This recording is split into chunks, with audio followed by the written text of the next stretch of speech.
কিছু সাধারণ ভেষজ ওষুধ ও তাদের উপকারিতা। তুলসী সর্দি, কাশি, জ্বর এবং শ্বাসকষ্টের জন্য উপকারী। নিম চর্মরোগ, দাঁতের সমস্যা এবং পোকামাকড়ের কামড়ের জন্য ব্যবহৃত হয়। অ্যালোভেরা ত্বকের যত্নে, ক্ষত নিরাময়ে এবং হজমের সমস্যা সমাধানে কার্যকর।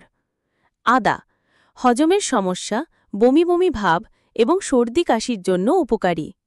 হলুদ প্রদাহমধি এবং রোগ প্রতিরোধ ক্ষমতা বৃদ্ধিতে সহায়ক। পুদিনা হজমের সমস্যা, পেটের ব্যথা এবং মাথা ব্যথায় আরাম দেয়। থানকুনি হজম এবং স্মৃতিশক্তি বাড়াতে সাহায্য করে।